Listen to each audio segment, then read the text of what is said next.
Welcome to Pep Talks with Jeanne. I'm your host, Jeanne Pepper. I started doing Pep Talks as a way to inspire you to do intentional acts of kindness and to further the goals of Blaze It Forward. Since Pep Talks began, it has evolved, and now I use it to interview people actively making a difference in this world through their volunteerism, community service, or careers. My guests are all here because they have dedicated their lives to making this world a better place. Join us as we delve into the hopes, dreams, and aspirations of these truly inspiring and hardworking people. This season, we will be focusing on the quiet superheroes, the thoughtful, kind, and forward-thinking community-minded individuals that teach us about resiliency, abundance, and how we can turn trauma, tragedy, and life challenges into meaningful, intentional action to repair our world. Welcome to another episode of Pep Talks with Jeanne. I have with me today somebody really special. I have Dr. Theresa Ukpo here with us, and I was very excited to get Theresa in here because Theresa has lived through a civil war in her country of origin, and she wrote a book about it. She wrote a book called The Forgotten Genocide. This is her book right here, and this book is not just about the genocide of her people, but it's also about people that are different, that are trying to work together to be a unified country, and what to do when it's not working out, what to do, and how to be respectful of other people's culture, other people's religious beliefs, and sometimes it just doesn't work very well, and it's very difficult and complex. And we're gonna get the skinny from Dr. Ukpo. Okay, thank you so much for inviting me to your podcast. My name is Dr. Theresa Ukpo. Oh, okay, I wasn't pronouncing it correctly. Ukpo? Ukpo. Right. Okay, so I said it completely wrong. Yeah. Should we start over again and say it right? I think that it might be worthwhile. It's okay. Are you sure? Yeah, I'll cut out this Ukpo? part. We'll have her start introducing herself again. It's Okay. You speak English. It's a different dialect. It's okay to say it in American? Sure. Okay, with That's a better term. It's, the way how she pronounced it, it's actually even a little bit more complicated than that. That's actually the natural tribal pronunciation. So Ukpo? That's an Anglicanization that works. Okay, so that's not even right. Like, even when I say it Ukpo, that's not correct. That works. That word, Ukpo? That works.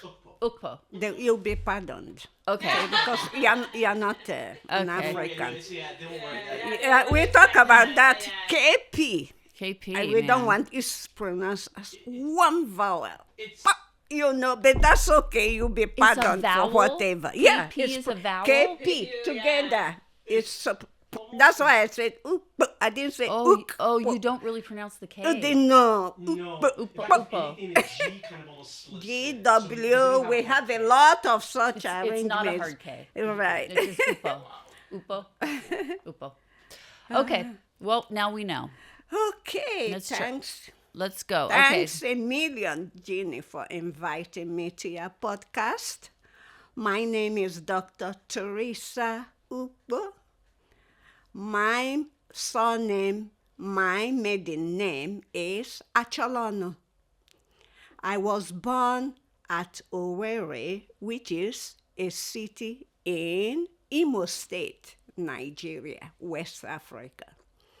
I went to high school at Owerri Girls Secondary School, Owerri, in Imo State, Nigeria. Later on, I went to Queen's High School in Enugu, Anambra State. My parents are Sir C.M. and Lady Martha Acholonu. There are 8 siblings in my family. 7 people with doctorate degrees, 2 female physicians, and 5 people with PhD in various subjects, namely organic chemistry, linguistics, pharmacy, and epidemiology, and that's me. Wow. Okay, Can I stop you for a second? Sure.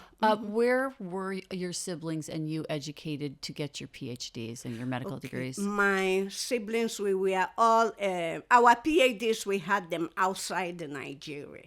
We finished high school in Nigeria and then came here. You were in the U.S. Yes. Every one of you got your degrees here in the U.S. Yes, we Wow. got all our degrees in the and U.S. this is not your first language. Oh, this is not my English. Is not. I have So- Igbo. We speak Igbo. Igbo, yeah. We are Igbos. Your husband was not a Igbo. No, my husband is not. He was from one of the Western tribes or a different tribe. Yeah, he's from a different tribe. But we within- have different languages. Within the know. East, though. Yeah. Okay. But I met my husband during that war. I don't think I would have met him if not for that war. Well, I 'Cause guess that was good he then for comes your from kids. a place very far away. Are you recording? Are you Yes, of recording? course we are. Of course we are. Oh my goodness, that's fine. Okay, so my husband comes from a different tribe. Yeah. We speak different languages. So at home, we speak English so that the children can understand us. And so you can understand each other. Oh, yeah, so that we can understand each other. We use English in our house because it's a marriage between two different tribes. Okay, Wow. and I noticed something recently that the war started where my husband comes from, Ogoja. My husband is from Ogoja, you know. And the war started there. The first shot by the Nigerian government was fired at Ogoja. And then the war ended in my backyard at Owerri, It where I ended- come from. Wow. Yes. I Wow. just noticed that when I was going over some of my notes, you know. Wow. So, okay, you want me to continue with my Yeah, introduction? keep going. I Oh, stopped you because it's interesting Oh, to yes. know that Oh, how the resiliency of your family and your siblings and they must be very smart people. I mean, very smart, because a PhD in the United States for Americans is not easy. I know. I can't imagine for somebody coming from another country and culture. Very, know. very difficult. So Yes. interesting. So I got married at Villanova University in the small chapel where the Pope went to school. I could have run into the Pope at that time because the Pope graduated the same year as my husband in 1977. The Pope was a math major. My husband was an electrical engineer major, so it's very likely they took some courses together. Wow. Yes. Divine intervention. Yes. So my husband is, as I said before, from Ogoja, which is in Cross River State, Nigeria. And we have 4 wonderful children, starting with Ihimu, software engineer. Then we have Dr. Odi Ukpo, first Black chief medical examiner for the city of Los Angeles. Wow. Then we have Ogei Ukpo, who is a magnetic resonant imaging expert. Wow. And then we have Akuma Ukpo, who is a data entry expert and a psychologist with City of Santa Ana. Oh, wow. So I've been teaching for a very long time, but I have retired now, okay? I have taught in many colleges, and including Cal State Fullerton. That was the last place I worked. And I used to teach health science. Yeah. Yeah.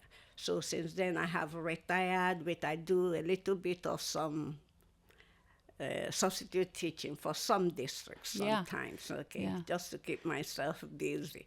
So I came to the United States in 1972, as soon as the war ended, with a full scholarship that covered boarding, tuition, books, At everything. Villanova?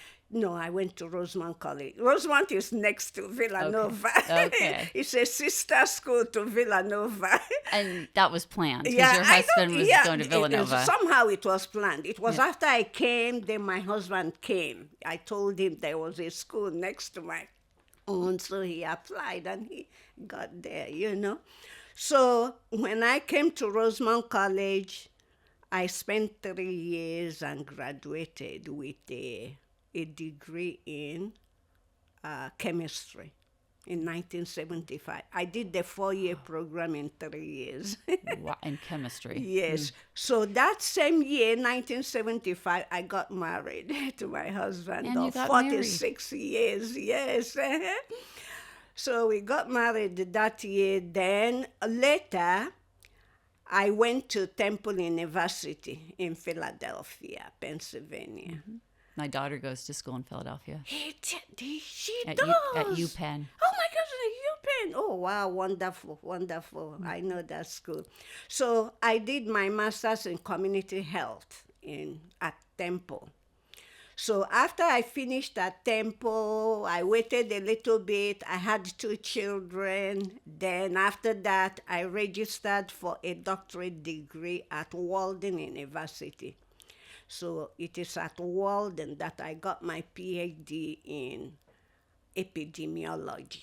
How many years did it take you? It took me about 3.5 years. With raising two children. By then I have 4. By the time I finished, I already had the 4 of them. Was it easy? Really. Oh, it wasn't easy at all. It wasn't easy cooking, doing both academics and taking care of the house, and also working. I held a job at that time, Yeah. Yeah. So you went into epidemiology because you wanted to help people. Yes, I enjoyed it, because it's all about prevention. Prevention and control of diseases. And which is really important which in is that very, very important. Very. Because prevention is better than cure. That's We right. don't wait for things to happen That's before we right. start finding a way. If we can prevent as many things as possible, And some that of, is yes. better. And some of the for worst us all. diseases have come out of Africa, and before they could find a Did cure. you hear about yes. the Ebola? It's back Yeah, a little bit. yeah, I don't yeah. know. Why does it keep coming back? Does it never really I go have away? no idea. I It's have so no idea. strange. I mean, you Right think it's now- eradicated, and then all of a sudden you hear about it back again. Yes, but everywhere. Like right now, they are talking about measles surfacing here. There are so many cases of measles. It didn't used to be like that. Yeah, that's a dangerous disease also. I know. So those things happen. All on a sudden, one disease will come, and after a while, public health people find a way to control those things with vaccine and some treatments. Prevention. And then that's it. Yes. So today, the book we are going to be talking about, I'll be talking about one of my books called Oh, not this book. Forgotten This book? Yes, This The is the book. Forgotten Genocide. Yes, I have written many books, but our topic of discussion today is The Forgotten Genocide. Yeah. Later on in the podcast, I will talk about why I called it The Forgotten Genocide. Yeah. But the book is about the massacre of Igbos who come from the southeastern part of Nigeria from 1966 to 1970. That's your tribe. Yes, that's my tribe. We suffered persecution, lynching, killing of people. Yeah. It happened. By your own people or by other tribes? By other tribes. Yeah. Mostly some other tribes, not all the tribes. Specifically, it started in the northern part of Nigeria, The Hausa? where we have the Hausas, Yeah. the Fulanis, and they are mostly Muslim people over there. Yeah. So that persecution started over there. And it continued. Our people had to run back to where we come from. We are from the southeastern part of Nigeria, So all Igbos at that time were like forced to leave the other part of the country to come back to where they come from. During the Civil War, was there any international assistance for civilians? Well, I tell you, Caritas International, the Pope even sent some representatives to come and see what was happening.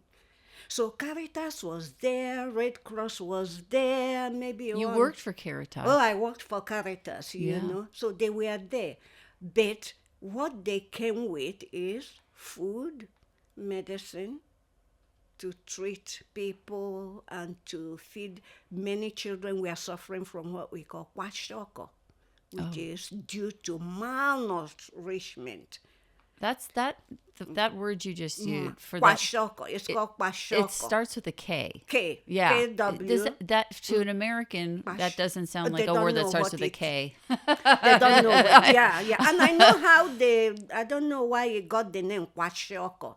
It must have been from one country or the other where it first happened. That's what I think, Is it? But it wasn't parasites that caused the distended stomachs. Oh, no. It's from malnutrition. Just malnutrition. When children don't get, especially protein. They have to have protein. Food was very scarce because the Nigerian people blocked entry of food into the country. We couldn't get normal supply of food from anywhere. Even from your ports. I mean, you didn't control your own they ports? closed all the ports. That was part of the problem. All the ports were closed. We couldn't get anything from outside, We couldn't, Wow. And some people thought it was part of the strategy to get us to surrender, Probably was. Yes, Think about yes. it. Some people say it's part of their strategy, starve the people, then they are forced to surrender, Yeah, it was, they think, probably 2 million people, but it could have been as high as 3 million people that died during this genocide. Altogether, it was like 1 million civilian, elderly, and then about 100,000 soldiers from both sides.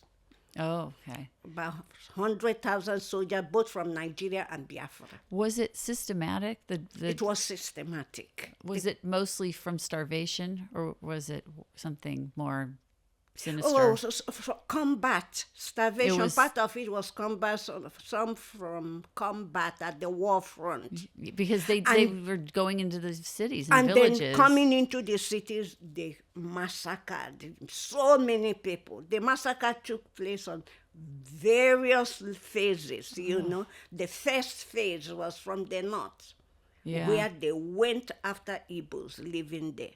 And how did your family survive? I tell you, we were very lucky somehow because we had 3 members of my family outside the country. Oh, that was My lucky. sister was in Paris doing linguistics. My elder brother was here in the United States doing his PhD in organic chemistry. And then I have a sister who was a nun. In fact, she's the person that saved us more than other people. Yeah, I have an elder sister who is a reverend sister, and she's a medical doctor too. So she was in Ireland at that time. Oh, she was. So she could send you supplies? Yes, she was in Ireland, so she talked to the people in her convent to tell them what was going on.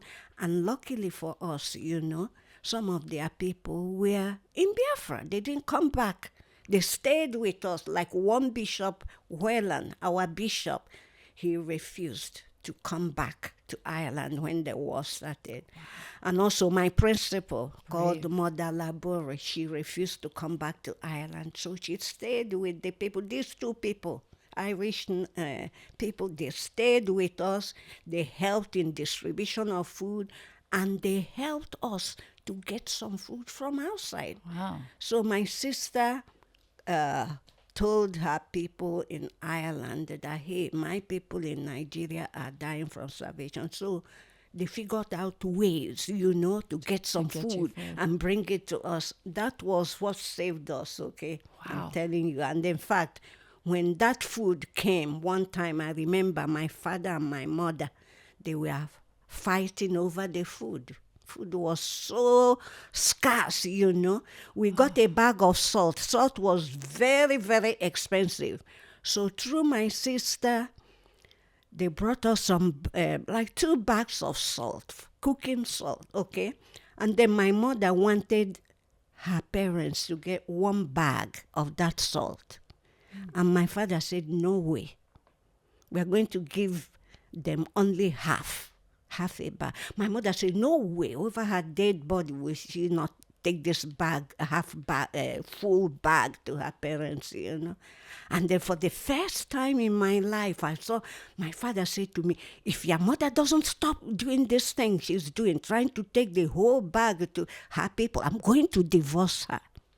Wow. For the This first was time life and death. in my life, a bag of salt was so scarce and so precious, Yeah. So You might that's the need it to first time save your I lives. saw my father threaten my mother with divorce. It was during that war, Brutal. because there was scarcity of It's everything. interesting, isn't it? What people will do to So survive, it just tells to you, just ensure the half survival. a bag of salt almost cost them a divorce to show you how important Yeah. salt was at that time. Is it unusual for every sibling in a family to go to America to be educated? Is that unusual? Well, in where you were from, It's where you because we lived? are Igbos.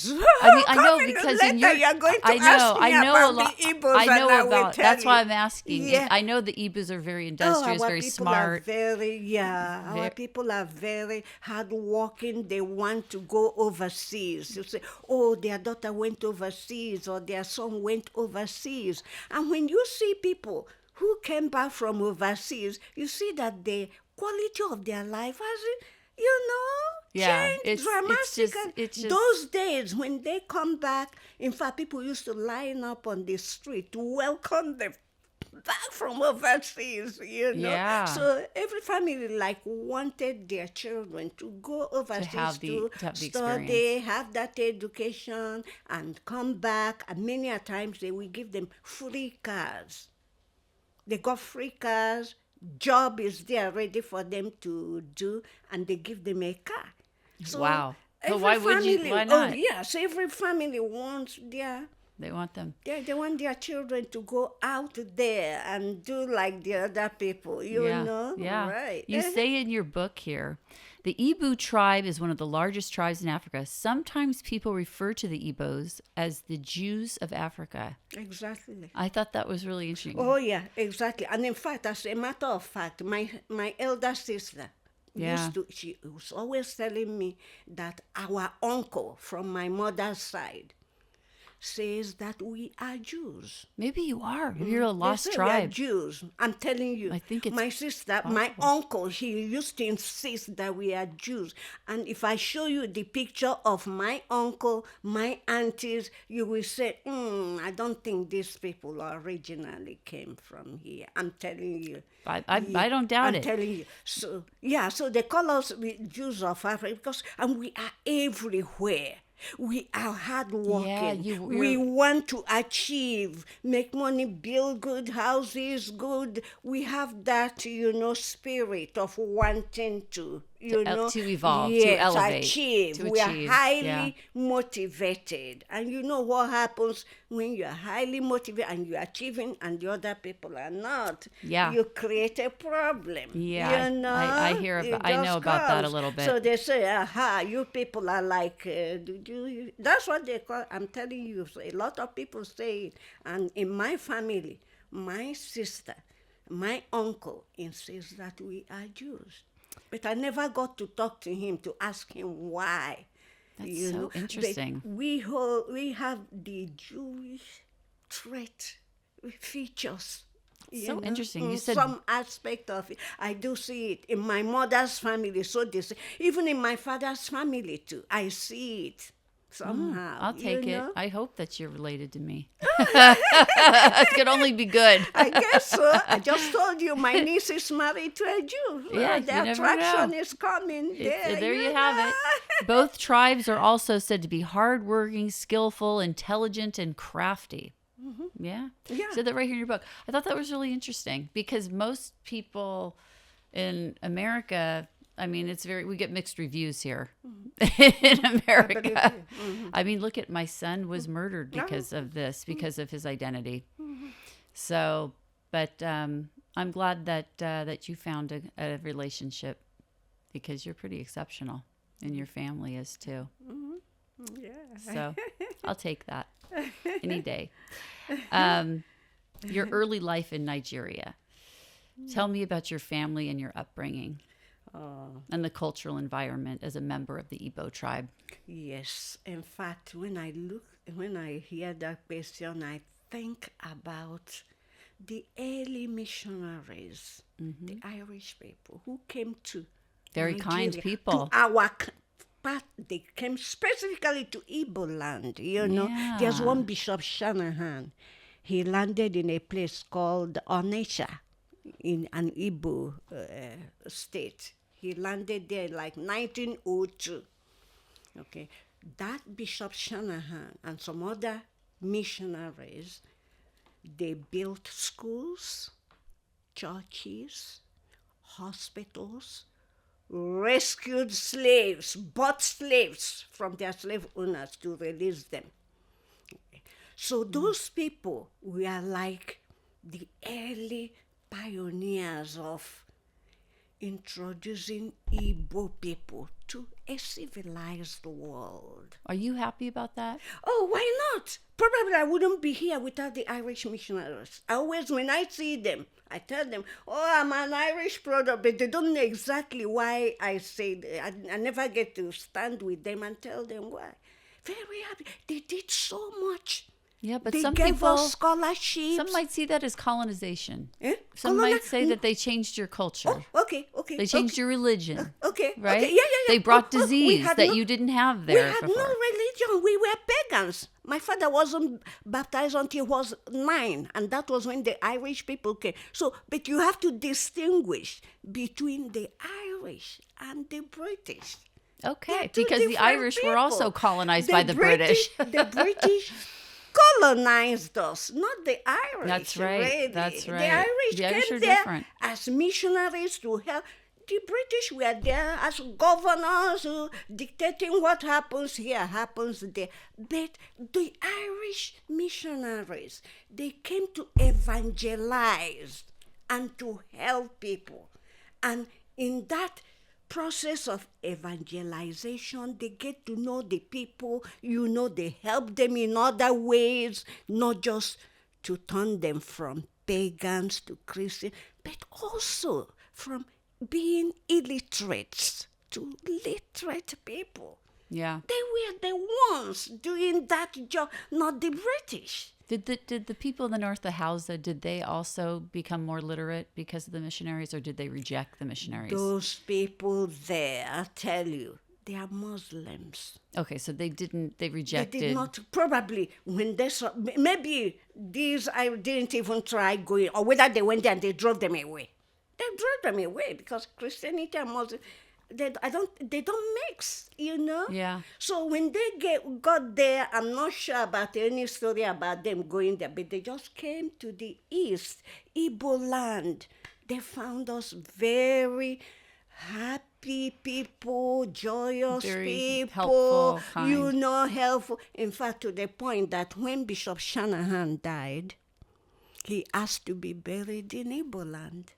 He died in another country, but he said, he left it in his will that when he died, his body should be brought back to Igbo land, Onitsha, and they buried him there. So people like him, that Bishop Shanahan, built the school. My parents were asking about my parents. My parents went to school built by Bishop Shanahan. Okay, by this. Holy Ghost, and and they have other priests. Who was there in 1902? In 1902, Yeah, the guy, he first arrived there, and then some other Irish people arrived. And the very first school that we recognize as a secondary school, a high school in Nigeria, I think was built in that Onitsha by this Bishop Shanahan. So my father went to that school. Yeah. At Onitsha, the first school built there. That's a Without big Bishop deal. Shanahan, my father would have had education. Yeah. My father went to school, became a principal of schools.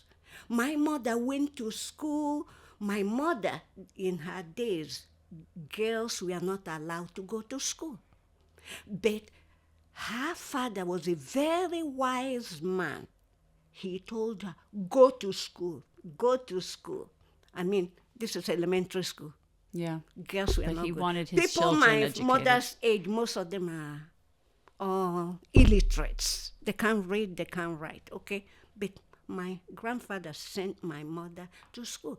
Which school did my mother go to? My mother went to a school that was built by the Irish missionaries. Also, yeah, you have neighbors in the West where Lagos is.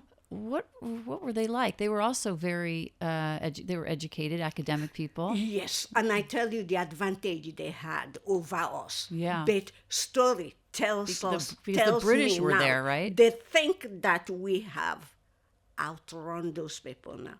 Let me tell you, those people from the West, they had influence of white people coming to Nigeria. The first place they started in Lagos. They are like at the border there, and they have this social. It was easy access to Nigeria. So those first people, white people The who first came colonizers. just call them colonies. Yeah, the or colonizers. They first wanted that arrived area. in Lagos. They chose the best So properties. the Yoruba people got in touch with civilization. Like I told you, before these people came, there was no school, So nothing. that allowed them to become So academics. when these people came, they built some schools, taught them, baptized them. That's one of the things they did for us, which we all cherish. I'm telling you, it's part of, if you see any Igbo person, they don't miss talking about God. Who brought God to Igbo land? The Irish, the missionaries, okay? So the Yoruba people had influence with the white man because of their location. They were in a prime real estate there. So they went to school and they excelled. So they got educated first. They were the did. first in. They Okay. did. They got that education first. They had more time than your people did Yes, to but acclimate to later- white people being in their country and to get educated and be able to travel and Yes, leave and yes, and they had that advantage because they were rich first. yeah. But according to one book I was reading last week, they said the Igbos have now surpassed them. Oh, good for you. Over the years, our people, Yeah. they learn, they want to learn. These missionaries, they paid for some of us to go overseas and do medicine, be a lawyer, all kinds of things, Yeah. So that's what those missionaries who came did for us. Right now, I will say, very likely we have surpassed the Yoruba people. In terms of maybe how many graduates do you have? We count our own, we count their own. I think we have, Yeah. How past do you justify not returning to your country and helping them be better, your people? Well, we feel very bad. Yeah. We feel awful. I can We understand that. feel awful. Because that's probably how the I same way am Jewish people telling feel you, about not being in Israel. I'm telling you, we feel very, very bad. In fact, I remember one of the nuns I met in Philadelphia when I used to live there. She used to tell me, say, Theresa, you and your husband Emmanuel, when you finish, go back and help the people. And we say, yeah, we will do that. And actually, we did go back. Oh. Me and my husband. In 1980, after we had our second child. Oh. So we took Ihimu and, your Odi brother. back Yeah. to Nigeria. That time Ihimu was like 5, Odi was like 2. We said goodbye. So you thought you were going to be there. No, we said goodbye to Philadelphia and to America and went back, took jobs in Calabar, a place called Calabar, Yeah. Cross River Not State. to be confused with That's Calabasas. That's where my husband comes from. Okay, yeah. Their capital is Calabar. So Calabar. we got jobs there. We spent like about 2 years there. And what we saw...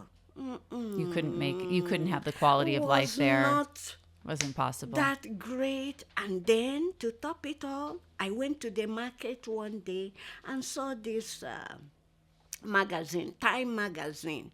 It said, boom for engineers in America. So I bought that magazine. I gave it to my husband. I said, you see, they're looking for you people over there in the U.S. They needed you. I said, what are we doing here, by the way? He looked at it, and he said, he's going to start thinking about going back there, that he doesn't like what he's seeing here. Yeah. And eventually we packed bag and baggage and came back to America, you know. And then after we left, we have about 4 other friends who were living with us in Pennsylvania. When they heard that we left, we went to Nigeria and that we came back again, they took their stuff and started coming back. They all came back. And since then, none of us has gone back to stay. It's a shame. The condition of things is not that, you know. Yeah. If I had gone, my son wouldn't be a chief medical examiner. There's no chance Of of one of the largest that, cities in or the he country. being Yeah. an electrical, Yeah. my God, doing what he does. So Yes. it's sad. It was that, good for your That is children. the fact, you know. Yeah. We wish we were back home because we enjoyed it before the war. Things were great.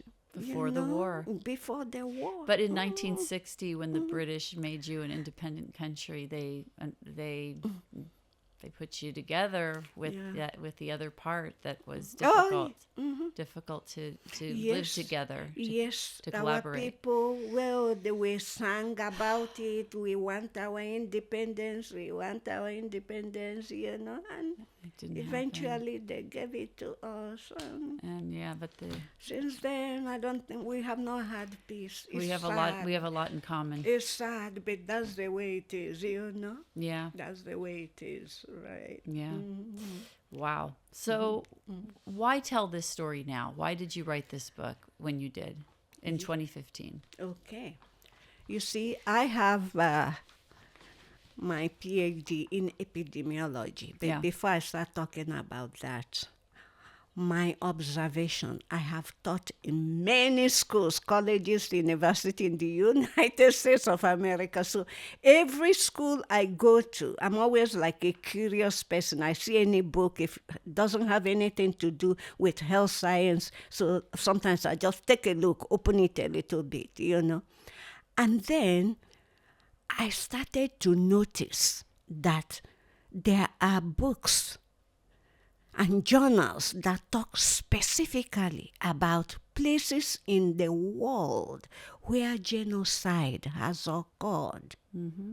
And then when I see it, I start looking to see if they will put the one that happened to me there, say, went through this thing. And it was not there. Not a single book. At that time. I don't know about now, whether they are catching up. You know, my book is about now. At that time, they will write lists of places where genocide has occurred in the world, even including Rwanda. And I said, look, we suffered this thing before Rwanda. I don't know why we are not here. You know? Yeah, it's interesting. Yes. It's like and you're right, it is a forgotten genocide. Yeah, I said, no.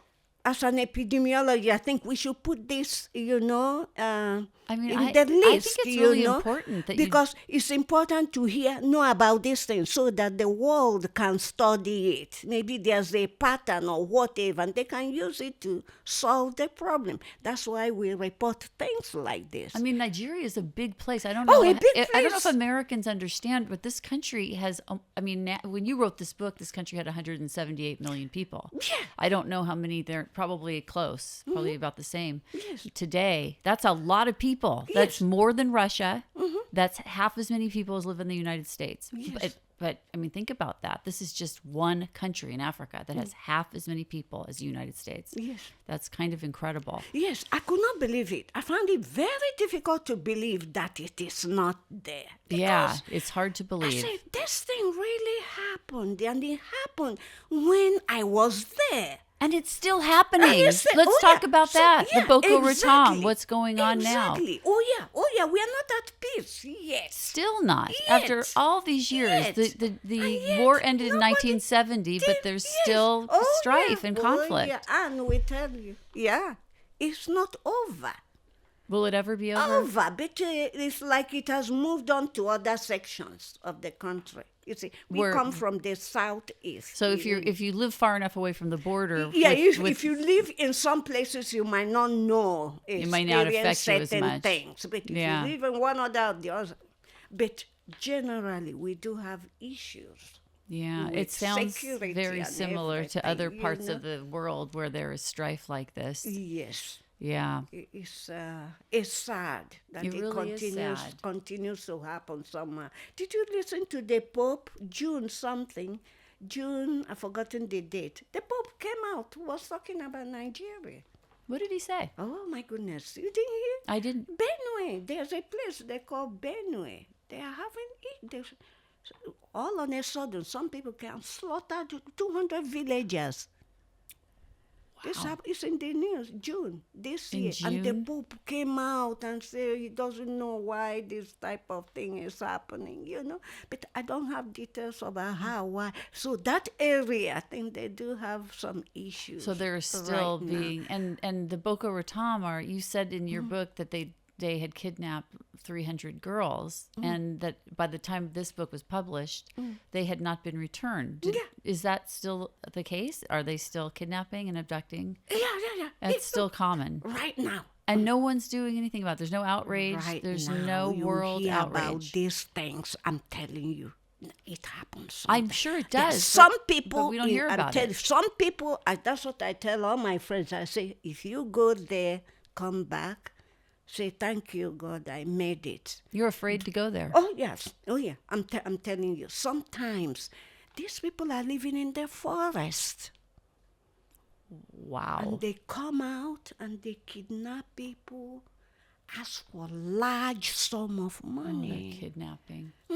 Large sum of money. And sometimes when they don't get it, they kill those people, you know. And there have been stories about harvesting of organs of people for all kinds of rubbish, you know. I know. So it's sad. It really sad. is. It's Yeah. a sad So thing that you don't feel it's safe to go back to your mother country. No. To be honest with you, I know people going and coming and say, thank you, God, you came in. Because once in a while, you hear that some people were kidnapped. Yeah, you say in your book you call yourself an authentic author. Tell me why you said that. Yes, I said I'm authentic because what I said there is non-fiction. You're a real person that lived it. Non-fiction, You I didn't lived study through it. it. You lived I it. lived through it. I was old enough. You are a witness. My younger brothers, many of them don't know what I know because I was much older than them to know what was happening. Yeah.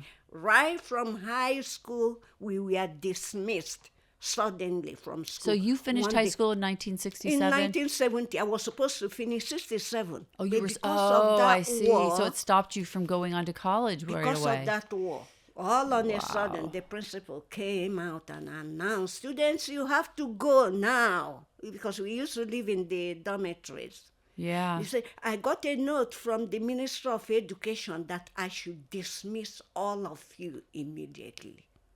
Wow. So we all packed our things and left, and we thought maybe in a few weeks or so we will come back. For 2.5 years, no school. Wow. We were refugees. Me and my parents, we had to at a point, because these soldiers, they be shooting. Anytime they try to overtake a place, a city, they start shooting. That's how you know that they are coming. 'Cause you could can hear it. that shit. In fact, some people, die. They shoot with them, they die. Just spontaneous shooting, and you people have to run when you hear, that they are nearby. So for about 9 months, we were refugees in my mother's place. And my grandfather did not have that much room for me, for my father, my mother. Your whole family had to live with your grandfather, right? Yeah, and then you'd go to five siblings. Yeah, the whole family. of us. And he didn't have And a we place were to. living in one room. You had to go to your aunt's house and to then eat, my other right? auntie came too with her husband and her children, about 7 of them, and we all confided in my grandfather's place. And the guy had nowhere to keep us. Oh, wow. That was one of the reasons at that time he wanted the war over. I bet. Yeah, when he saw all his children and the husbands coming there, my grandfather said, you people, you have to surrender. Just raise your hand up and say, we surrender, and then this nonsense will be over, Yeah. But we try to quieten him down, because that time, if you are seen talking like that, you are considered what they call a saboteur. Yeah. And Yeah. they can kill you. That's right. we don't try give them an excuse. So we try to quieten him. But what he saw, all his children, the husband children or grandchildren there.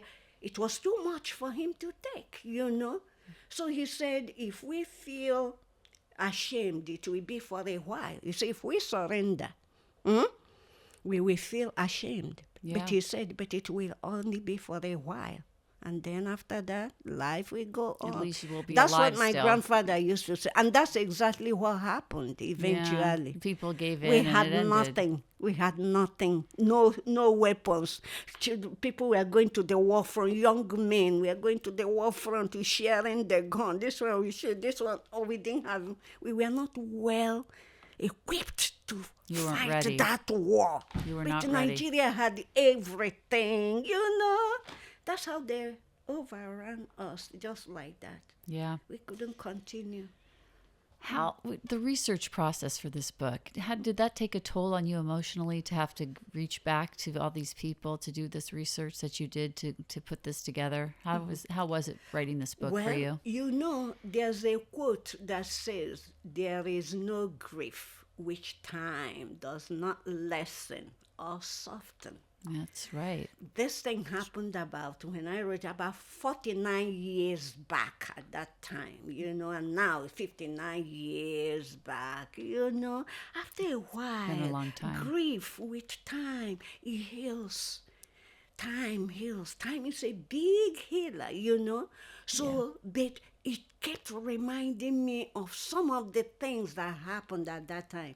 One of them was, I just remember that one recently, my younger brother who is in Los Angeles, he almost died towards the end of that war because they were conscripting young men Yeah.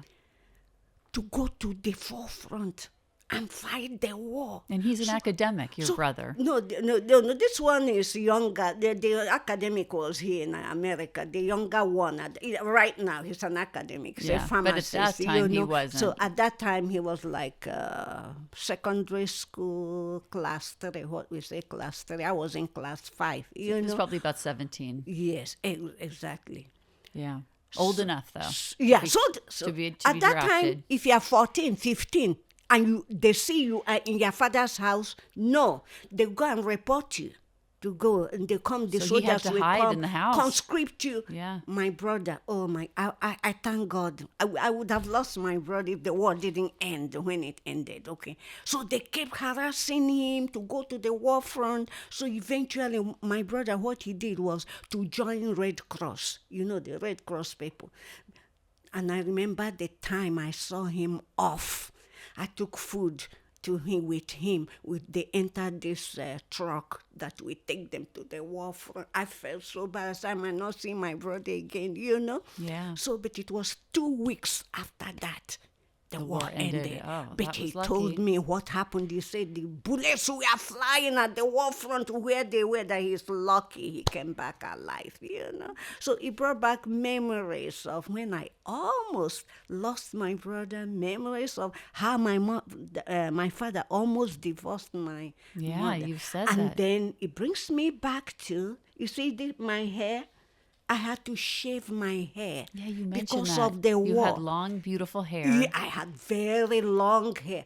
But when the Nigerian soldiers entered, You were afraid.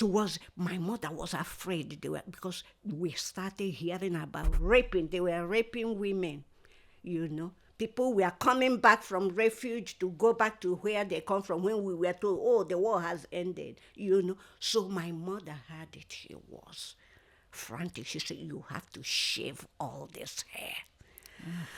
I said, Mom, she said, yeah, that is the only way for you to avoid this rape. So when they see you, they think you're just a small girl of 7 or 8 and they will leave you alone. So I obeyed my mother. I shaved my hair. And since then, my hair has never grown back to that length. I had very long hair.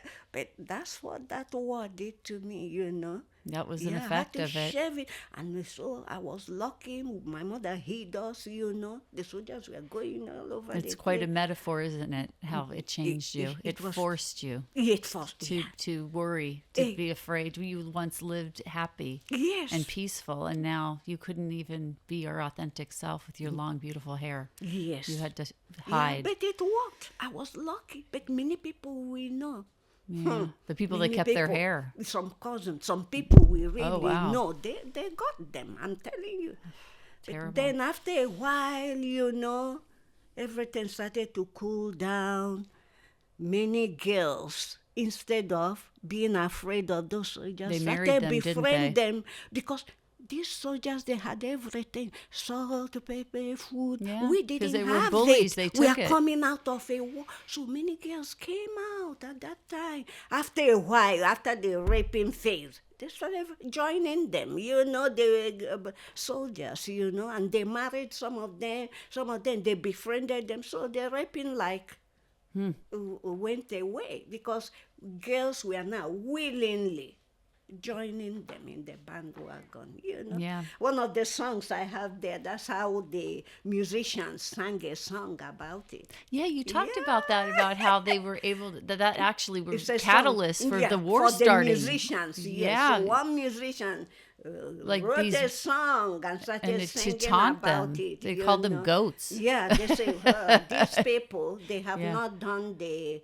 rites of how to marry, because in our culture, if you want to marry somebody, you have to go through some rites, some ceremonies. But they did not do you that. Come the first time, come a second time, come a third time, But these girls, just went also, the musicians say, oh my goodness, what is going on here? So our young girls are no longer getting married properly. Yeah.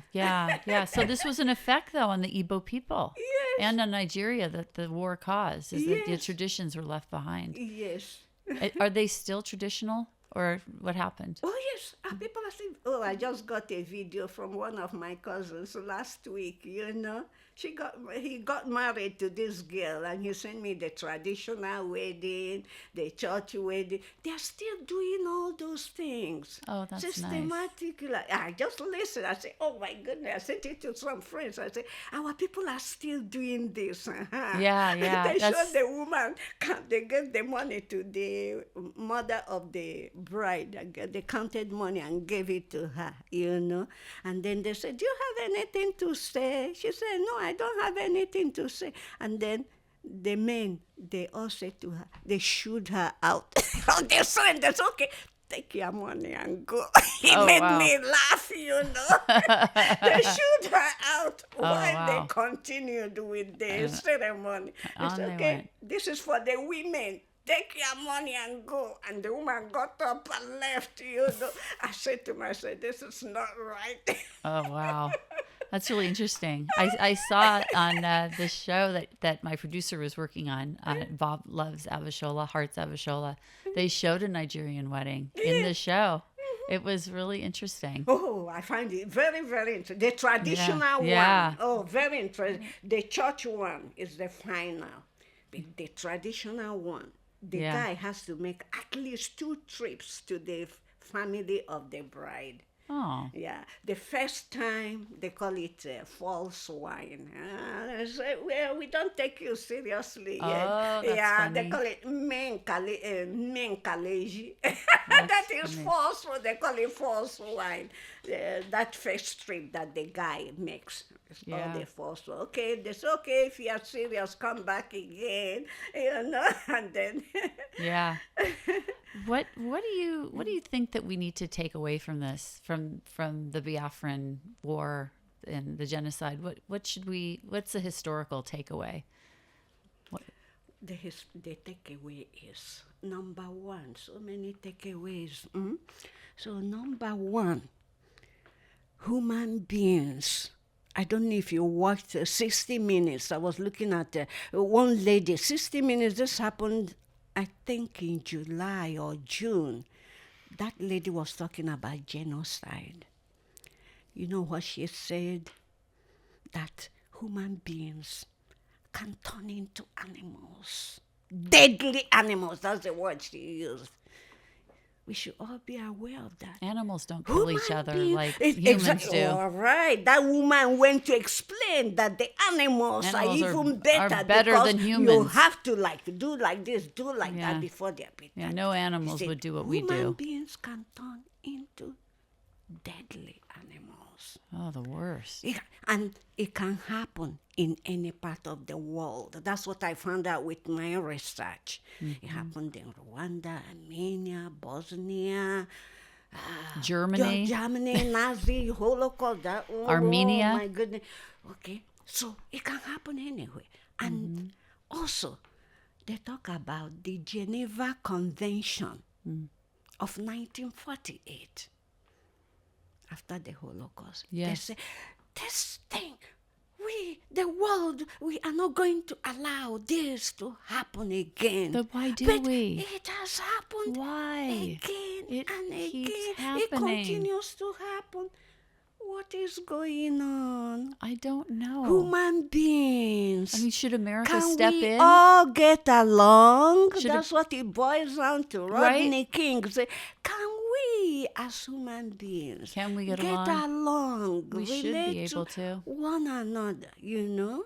I know. Yeah, we How should be should the able U.S. to. be intervening in these civil wars and these? What do you think? U.S. is a very powerful country. I mean, like, look at what's happening in Ukraine now. You people and all over the world. God is like America is like a God-sent country that tries to help other Tries. people. Tries. You know, that's what I see America does. They are not out to destroy anybody or whatever, you know. Keep the they peace. want peaceful, be peacekeeper here, there, you know. So for us, that time when we were there in Biafra, if only maybe United Nations. I mean, we were getting involved in Vietnam at the same time. Well, yeah, but we were too dispersed, I think, at that time to probably help the Biafrans. But Yeah, but still, America, you can't do it. can't do it all. And it's a it's lot just of too trouble. many wars. It's too much. So the solution is for each human community, wherever you live, wherever you come from, try and make peace. You know, the Beatles have this song that say, we can work it out. Oh yeah, that's We right. can work it out.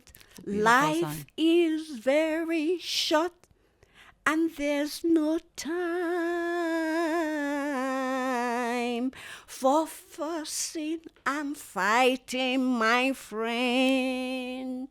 Yes. Each country should learn how to live at peace with one another, and then there'll be no talk about genocide, no talk about homicide, you know?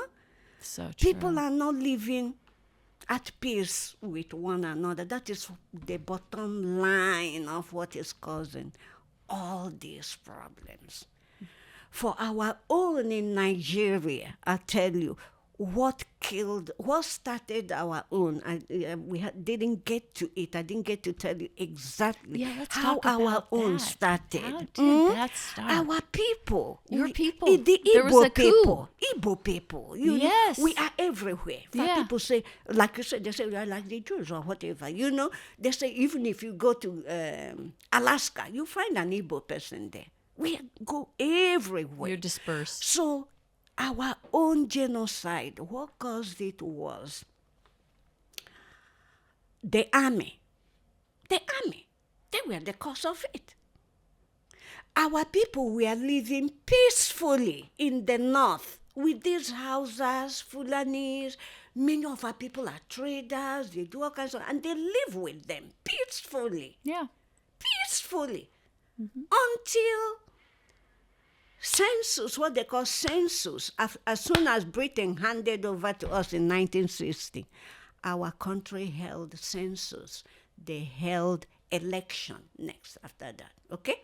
So during the election, there were a lot of problems. Killing of people, burning of houses, looting. During the elections? During the elections. Wow. That was what drew the army in, okay? So these things were happening, but It was not happening in Igbo land. We had nothing to do with those looting things were happening in the West. Oh, in the West. Far away from us, you know. We were there, southeast there, but we had looting, killing our people, all kinds of things. In the West, there was chaos. So the army heard about it, saw what was happening. And I heard sometimes some of the politicians wanted to, curry favor from them and say, hey, come and help us. So the army had this. They said, no, what type of nonsense is this? So a group of very young army officers. Right now, as I was writing this, I called some of my friends. I said, do you know the type of people that did this school? Very young boys of like their age, 29 to 34, in the army. These boys, they are in the army, okay? Were they Hausa? I tell you, that's part of the problem. There were more Hausa in the army. I'll tell you. Yeah, I'm coming. Yeah. Okay. So a group of young army officers in the Nigerian army. They were not the top, the in charge of the army or anything. They got together, I think about 5 to 10 of them, and said, look, the solution to this chaos in the country now is we are going to kill these people. That's what they decided to do. Oh, wow. They said, we are going to kill these politicians. They are no good. Look at the chaos we are having. So they carried out what they call coup d'etat, January 15, 1966. A group of young army officers, ranging in age 29 to 34, they got together and sent people to go and kill the prime minister, kill the premier, kill this person, kill that person. Sent people to kill all these people. So in the process of the killing, they didn't get everybody that they were supposed to kill. Some got tips and ran away. Yeah, well, one of them was in America or was traveling.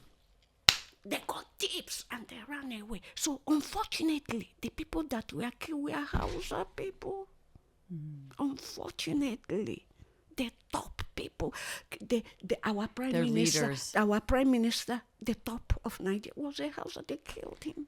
And that was They very killed bad. another one, Sadano Sokoto, their premier, and I think maybe one or two other people or whatever.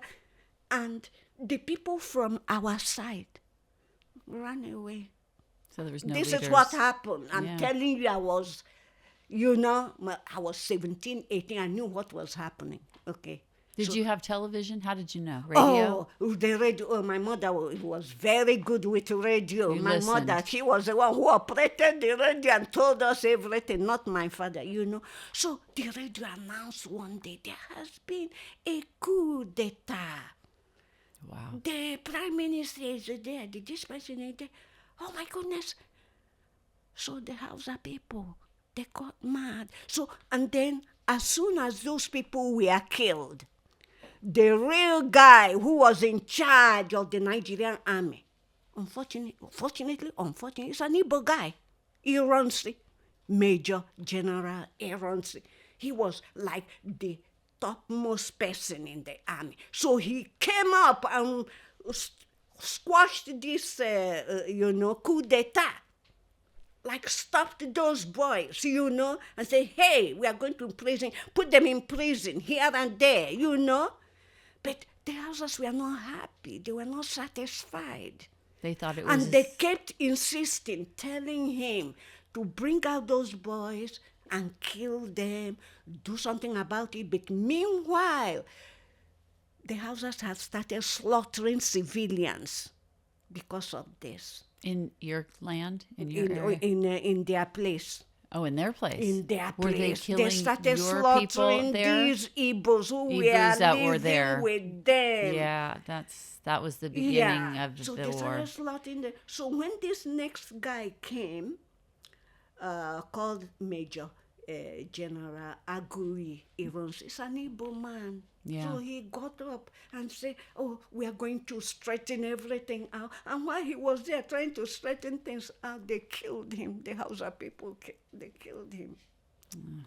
So So the country went into like A state A of, lot of turmoil. and then they rounded up 180 army officers, all Igbo boys, and shot and killed them. So at that point, our governor, Ojukwu, lieutenant, at that time, I think he was a colonel in the army. He was like the premier, the governor of the eastern region, Igbo land, okay? Yeah. So when he heard what was happening to Igbos, and as from that point, people, they were hunting down Igbos everywhere, both in the west, in the north. So our governor said, all you Igbos, you better come back to your land, all of you. These people don't want you. Come back. See the way they are slaughtering you. So there was a big exodus of Igbos from every part of Nigeria back to Igbo land. Okay, so we stayed there now, and then meanwhile, OAU, Organization of African Unity, tried to help bring peace between Nigeria. That time it was not Biafra yet, okay? But most of us had come down to Igbo land. That's where we all stayed, you know. So Organization of African Unity tried to broker peace between Nigeria and our people, you know. They made certain demands, and then our governor made certain demands of Nigeria, and one of the things he demanded is you have to pay all these people that you have displaced. Now they don't have a job, they don't have salary. That's one of the things our governor, the demand he made, okay? And then they went to different places. They went to Kampala for peace talk. The last one was held in a place called Aburi in Ghana. That's the last peace talk they had. So after this peace talk, Nigeria refused to do what our governor was demanding of them. They just then didn't do our it. governor said, we are now Biafra. That's when the secession, he said, there's a secession now. We are no longer going to be part of Nigeria. Then the Nigerians said, no, to keep Nigeria one is a task that must be done. That's what you hear over the radio those days.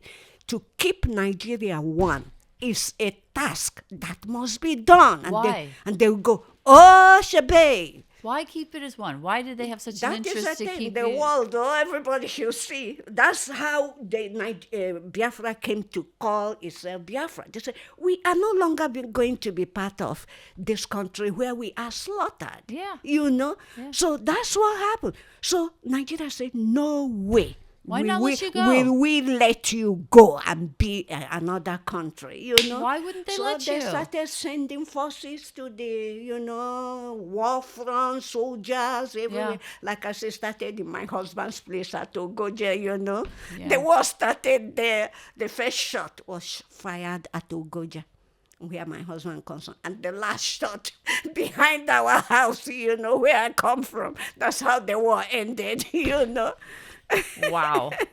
Did you ever get any understanding of why Nigeria was so insistent on keeping Biafran people part of, and the land part of Nigeria? Why not let you go? They know what they gain from us. Part of the reason I hear, those days we used to have Eastern region. Yeah. That's what we were called before. Eastern region will include my husband's people from Port Harcourt, a place called Port Harcourt, Rivers State. We were all together. Yeah. And there is oil. That's what I heard. they wanted your oil. That's what I heard, That's That a big they reason. wouldn't- yeah. They didn't In want to fact, give they that say up. one of the pipelines of the oil that supplies them then the north comes from there. If we go, they won't have access to it, And I don't know, so many other. So they say to keep to Nigeria one is a task that must be done. So they started fighting us with soldiers, army, Navy people, Air Force, Yeah. In fact, it affected one of my husband's family. They were affected by this. It was terrible. My husband lost a younger brother in this war. Oh, in wow. that conflict. Yeah, it was sad. Yeah, it was terrible. It was terrible. We almost died. I'm lucky to be alive. I'm telling you, because when these soldiers come, they are shooting indiscriminately, and you have to run for your dear life. Wow. Our place, they occupied our house for 9 months. We didn't have a house. The Nigerian soldiers were there. They looted my father's gramophone. Oh, an antique. Yeah. You know those you mentioned that in the gramophones, you book. wind Yeah. like this, you put the vinyl record. Oh, I miss those things because I used to play some of those records. And they came from America. A lot of those songs Yeah. they used to play, those came from America, you know. So, Yeah. but we lost all that in the war, you know. Yeah. Yeah. What? Another question for you. Did the UK? Did they had colonized you? They had put you together in this unhappy marriage with Nigeria. What? How did they come to help when this war broke out? Did they offer any assistance? Where was the UK? From everybody, from all the sources I had about those days, they were not with us. They weren't. But did they? That's what I had, you know. Yeah. They They're didn't not stand with you. interested. They were only interested when it benefited them financially. Yeah, only God knows, you know. But no, I never had that. Even try to any country trying even make an effort to separate us, you know, from this war that killed so many people and put so many children in danger of Bashok. Nobody came, you know. So that's why I said every community should try and find a way to maintain peace. Because when these things start, you find yourself standing alone. And if anybody wants to help you, probably by the time they get there, it's too late. Many people would have been dead, you know. Like you see, the one Rwanda, our own, nobody came. They only sent to relief. That's all. They would send Relief supplies. food, yeah. They were able to smuggle in food, but it wasn't enough, you know. Yeah. But in terms of somebody making an effort to say, hey, let's end this war. Yeah. But you say in your book that Britain supported Nigeria. They didn't even support That's right. They didn't. You have they weren't said interested. it. You have said it. Yeah, they didn't support you, and neither did Hungary, Chad, Niger, Poland, Oh, yeah. Saudi Arabia, Yeah. Soviet Union, Yeah. Oh, yeah. Syria. They didn't answer you. They didn't support. Us. Did They they didn't not support understand the Biafra. conflict? Why wouldn't they support I you? have no idea. It's just I have no it's so idea. it's so interesting that I have no idea. I can't answer that question. It's just that some people like you more than other people. But yet you say to yourself, what is it that I did? But it's you, this is you. You don't like the person. You don't like the person. Period. Yeah. You know. I mean, even the U.S. wasn't there to. They didn't sympathize. They weren't one of the countries that was there that engaged at all. That's what I'm telling you. Nothing. Any country you are having such a thing, you are standing alone. You better find a way to live at peace and avoid all these things. You know. Yeah. Well, I think United it's, Nations, all they could have done probably could be. They Yeah, could have where was sent the somebody. United Nations? They could have sent, Well, some they haven't people. been the most whether helpful. by They've allowed a lot air, of these things by to happen. air, by sea, by land. Yeah. They come there in their they say we are there. They would have stopped. They would have respected them. I don't think they would have shot them if they came there. Though it's risky. Yeah. It's risky. Every country is trying to keep our citizens safe. You send Yeah. somebody into a war zone, dangerous. Yeah. It's a dangerous thing to do. So That's what I think. you've been retired for a little while from teaching. How long has it been since you stopped teaching? Actually, since 2008 already. Oh, okay, so you had a nice amount of time to. Yeah. And is your husband still alive? Oh, yeah. Oh, good. My So husband you. died 2021. Oh, recently Just 4 years ago. during COVID. No. Oh, okay. I'm sorry. Not I'm sorry to COVID. hear Yeah, that. my husband died. He went to Nigeria and didn't come back. Is that That's true? how it That's happened. true? Yes. Your husband I'm died in telling you, Nigeria? my husband he went for a visit He went to visit. Without you? An elder sister was very sick. And he got sick while he was there? He got there and died there. Oh, I'm so sorry. Yeah, so my children, even to go there, everybody, like me and my children, they would just say, Mom, what are you going to do? And I wanted to go for the funeral. I couldn't. Got to the airport, They canceled the flight. I was very sick. Then my son, Odi, the medical doctor, he called me and said, Mom, go back home now, You must not continue with this journey. Oh. I don't think you're well enough. I'm so sorry. You better go home. That's how it happened, He went to Nigeria. This we are talking about Nigeria. So for some people, you're afraid, But his Yeah. own, he got sick. He was sick, so it's not like he was kidnapped or anything. But he got sick and died. I'm sorry. Within 2 weeks, he was gone. Wow. Yeah. That's a lot. It is. It is. You've had yeah, quite a it life. hit me bad, I because can imagine. I wasn't there to see him the last time or attend the funeral, so it was very bad. Oh, wow. I'm That's a trauma. Oh, big one. Big one. trauma. Big one. How are you doing now? Oh, well, I'm getting over it. But sometimes it hits you like this. You say, did this happen? And you feel bad for a while. Oh, yeah, I'm getting over it. Remember, I'm a stress person. I teach stress in That's right, colleges, that's right. how to handle stress and everything. But when it happened to me, I tell you, some of those techniques, I could not apply them. Yeah. It well, is something that it hits you to a point where you can't even stand. Your legs are crumbled. you're a very resilient woman, though. Then how you can- survived a civil war? Oh, that one, I'm telling you, I'm lucky to be alive talking to you here. I survived Yeah, that you- war. I'm- We almost lost. We almost died. Yeah. If that war didn't end at that time, I think we would have died. Yeah. Well, you said something really wise at the beginning of this interview. You told me that that time heals. Oh, there's no grief which time does not lessen So or soften. that's the good news. Yes, it is. It is. It works. I know. It It just works takes very time. well. So I know. didn't have it just reminded me of those things, and I tried to move forward. They say forward ever, backward never. Don't Wow. look back. Keep going. Wow. Yes. You're- Life goes on. You know that song? Yes, I Oh, do. bloody, You oh, wanna sing it for blada, us? by the you might- Beatles. La, I think la, we need la, to la, have a life solo with goes you. on. That's what I used to tell Oh, my bloody, students. oh, Oh, blada, life goes on. Wow, you like the La, Beatles, la, don't la, you? life goes on. Yeah. Life has to go on. It does. Thank goodness. Yeah, That- that's the best attitude. and it's Yeah. good that good people, that life goes on for good people, not yes. just the people that cause all the destruction and misery in this world. Oh, my goodness. You've got to stay strong. We need Oh, good people to stay yeah, strong and be here with us. There are all kinds of people in the world. We That's are not what- in control. God knows everything.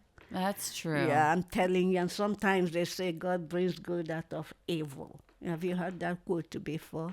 I haven't heard that. Oh, yeah, but God brings good out of evil. Out of evil. Oh, yeah, I'm telling you. Yeah, it's a popular quote in I- Christianity. I'm sure Yeah, that there's it some brings truth in good, that. some good There, out of there evil is things. good I'm things that telling can you. come out of terrible things. I'm We've telling both you. seen I'm that. telling you. Yeah. That's true. Without your son, I wouldn't be here talking to you. Yeah. Who knows what will come out of this conversation, whether we can help some other people who have gone I through wish. stuff, I wish we could. Yeah, I you hope. never know.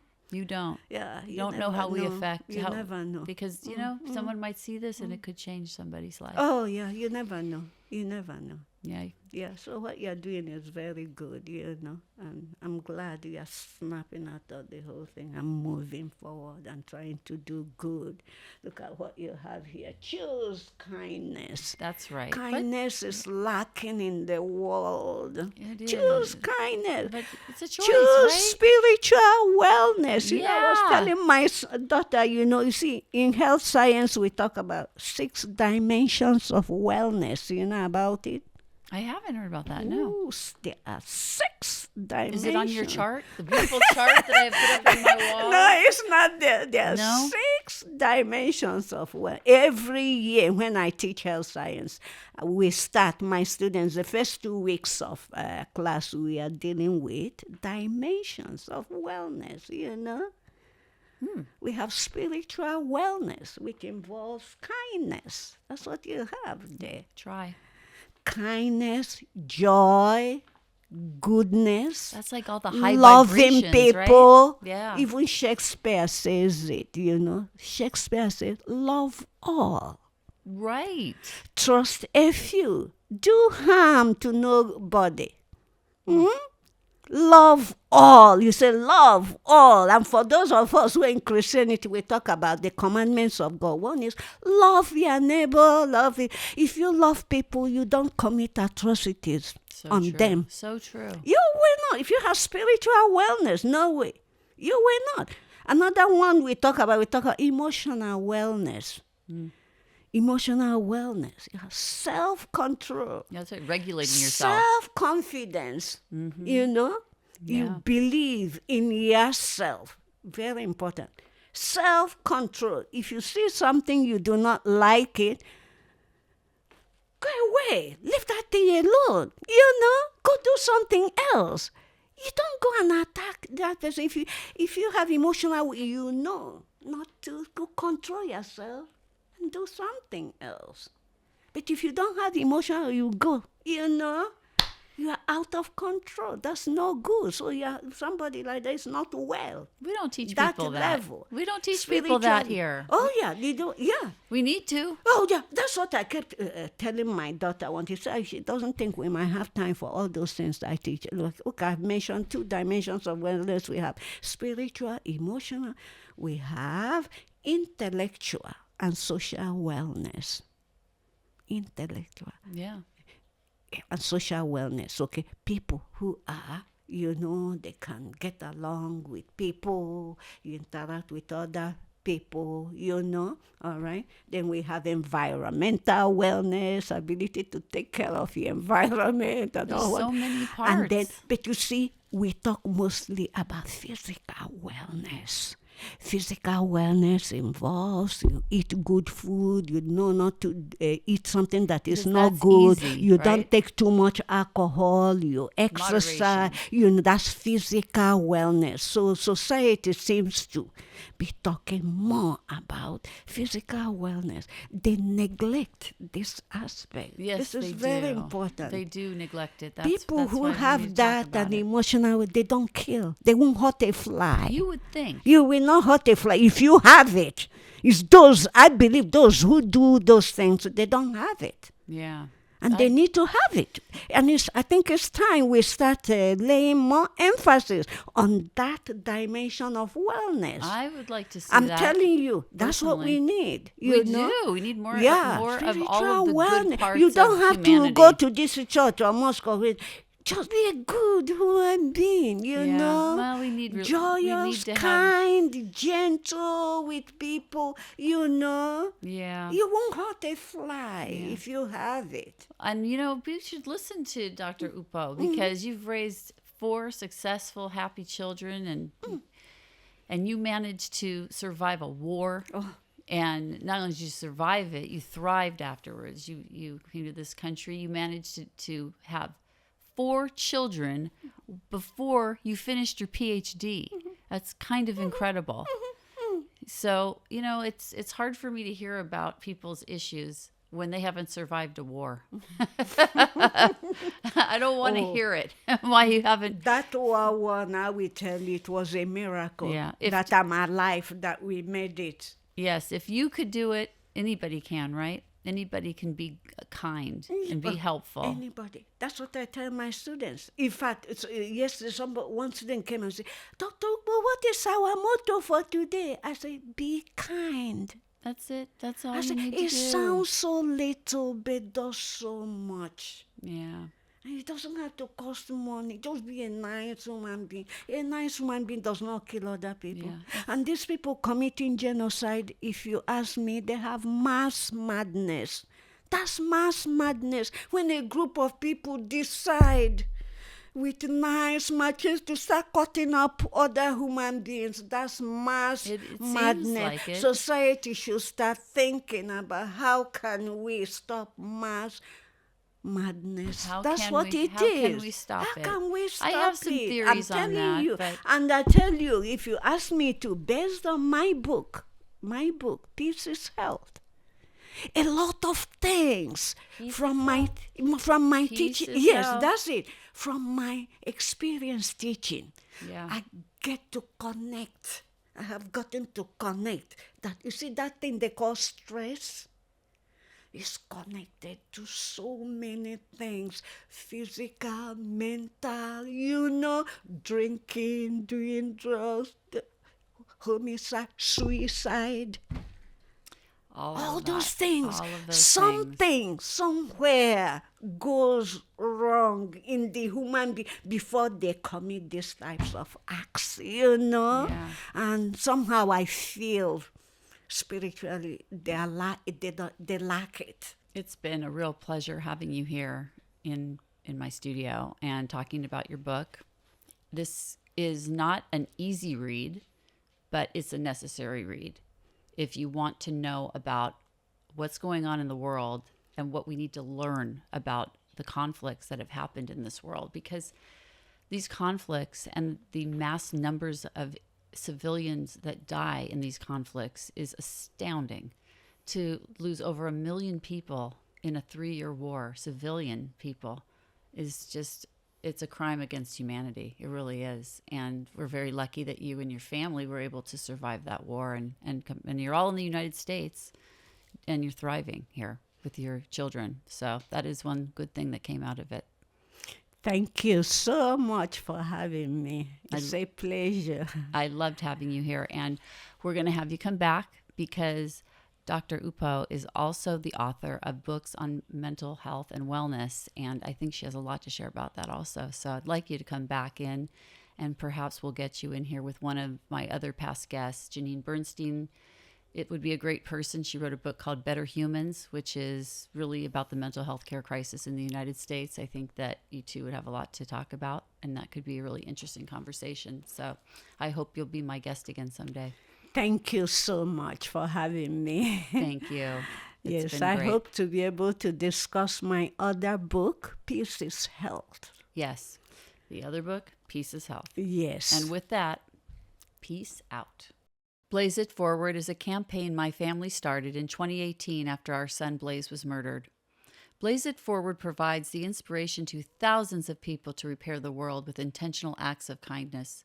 If you would like to learn more about Blaze and how you can make a difference, check out www.blazebernstein.org or join our Facebook group at #BlazeItForward. You can also check out my website for this podcast at www.PeppTalksWithJeanne.com. There you can follow along with my podcasting adventures and learn more about my fascinating guests and their passion projects.